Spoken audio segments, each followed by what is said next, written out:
At the end of 2013, I was asking myself, how am I going to stay current in the international community? So I decided to approach my boss and ask if I could do some management training, which she decided was a great idea and recommended that I visit the COBIS website to look at the Primary Middle Leaders Programme. Before I knew it, my leadership challenge had begun. It all started back in January when we were invited to do our first WebEx with the COBIS group. We were told to make an organogram and to engage with a 360 review tool where we looked at management and how others viewed our management skills, which was a fascinating insight to how people saw my leadership. Soon before I knew it, we were on our way to The Hague and we took our first 3-day face-to-face session where we learned all about leadership and management in theoretical and practical context. This really reminded me how much I loved learning and how much I'd missed doing the blogging that I used to do. And so this gave me an excuse to start my blogging again as I recorded my learning journey throughout the management programme. In addition, some excellent conversations with colleagues on the course about data and how I needed to use that data as a leader within my school was so beneficial.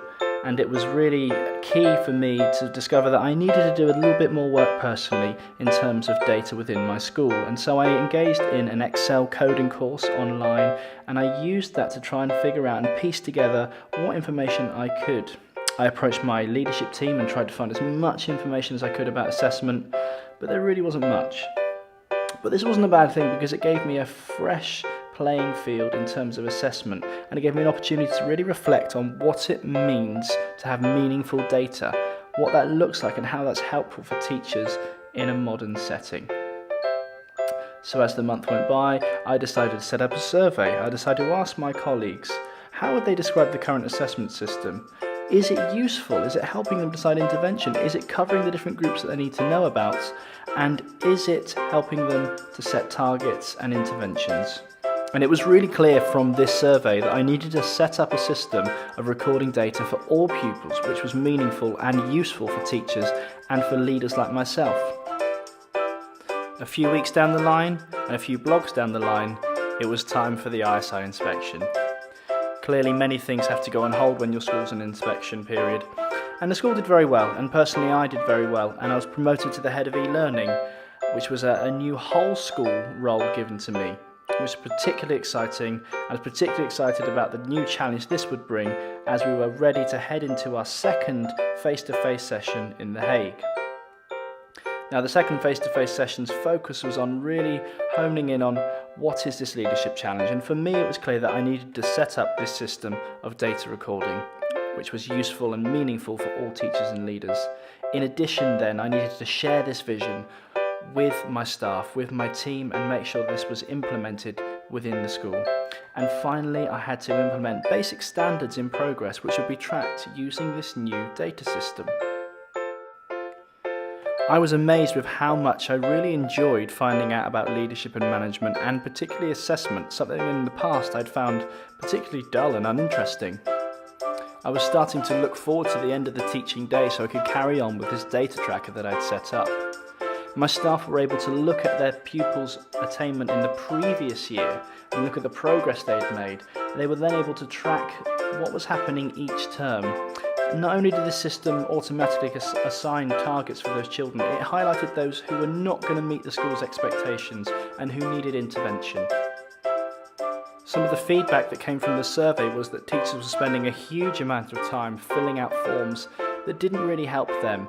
And so I tried to automate all the tracking of progress and attainment so that it was done automatically, giving percentages which gave the teachers the information they needed, which also gave me the information I needed, which could easily be accessed. In addition, an intervention section was introduced where teachers could quickly identify those children with additional needs, whether that was summer birth, whether that was special needs, or even if a child had just joined us recently and needed some time to settle in. This was quick and easy to respond to. As well as this, all of the expectations for the school were set out and laid out in a formulaic way. In order to make sure I was ready for my new role as e-learning coordinator, I signed myself up to an IT course with the University of London, as well as setting up my own website to record my blogs, not only for the University of London but for the IPML too. In addition, I had this idea for ICANN Primary, an online assessment tool where teachers could easily and quickly record the progress that their children are making. The trouble with having all of these ideas was I needed to address that balance between work and life, and so I had to look into some time management techniques. This balance between teaching, management and all these great ideas was quickly addressed as, due to personal circumstances, myself and my partner were caused to leave Spain, and therefore for me to resign from my position within my school. And it was at this point I thought my IPML learning journey was going to stop. I was really keen to leave well, so I set up a series of meetings with management in order to show them what I had set up and how it can be used and how it could be implemented that following September. I also made sure the right people knew how to support the staff in the implementation of this new assessment format, even though I wouldn't be there. I was really keen that the maths department still continued to strive for this benchmark in progress. This idea that there would be basic standards in progress which all students will achieve throughout the year, and that they would use this data system in order to check that.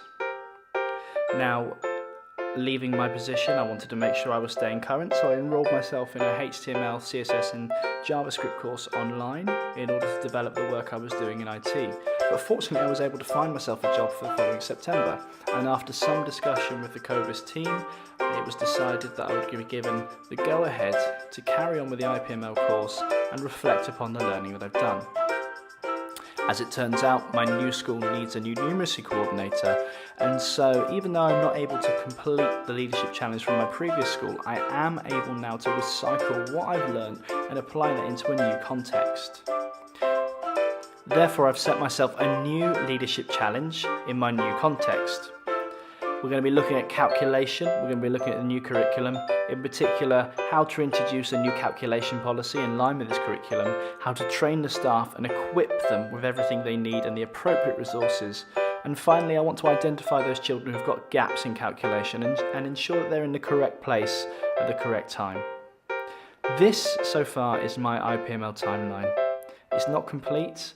I'm really quite excited to see where I'm going to be going in the next few years, where my learning journey is going to continue and what management challenges are going to come up in future. Who knows where I'll be in 5 years' time? Who knows where I'll be next year in September? But I'm excited to find out. I'm excited to see where my career will go. This is my learning journey. Thank you for watching.